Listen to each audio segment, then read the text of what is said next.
So in this video, we're going to have a look at differentiating e to the x. And the first thing we will notice that in the log tables is that e to the x is actually unchanged when we differentiate it. So you'll see that in the log tables on page 25. If you differentiate e to the x with respect to x, it's unchanged. Now they do throw us a bone in the log tables and they do give us this example here. So it's all about reading the log tables and understanding what it means.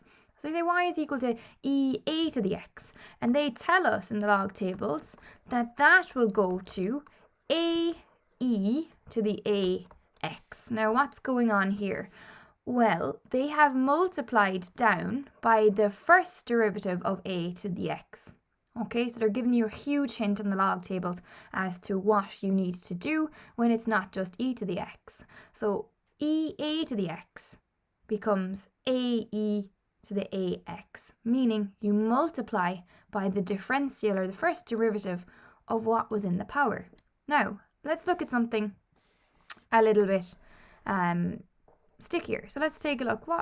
Let's look at y is equal to e to the 2x. Let's have a look at what that goes to. So following the rule that we just looked at there with the a to the x, what we would do is we would, now instead of a, we have the number 2. So following along with the log tables, we multiply down by the differential of what was here, which is 2x. So it becomes 2e to the 2x, like that. And that's it, just learning how to read the log tables. Now, obviously, it gets a bit more complicated than that. So what if we had y equals e to the x squared?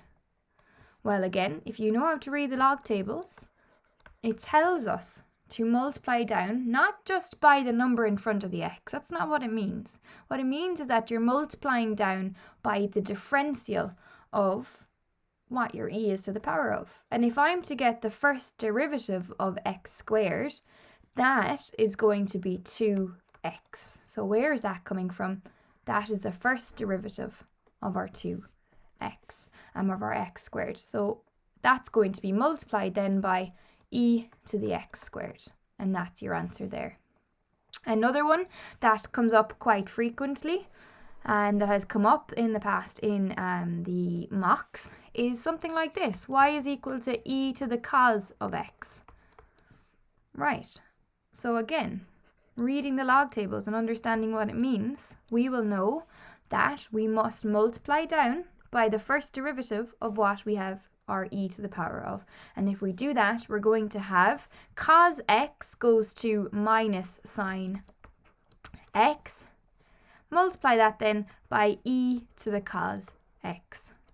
That part remains unchanged. So that's something to note the whole way down, is that your e to the x part, nothing changes there. That stays the same. Have a look. Take a closer look at every time that I've done this. The e to the x part, nothing changed about him. Every single time we kept that the same. Okay, the e to the x is unchanged every single time. The change, however, has got to do with the fact that we're multiplying by the first derivative or the differential of what e was to the power of. And if you want to know why, you need to look at something called u substitution.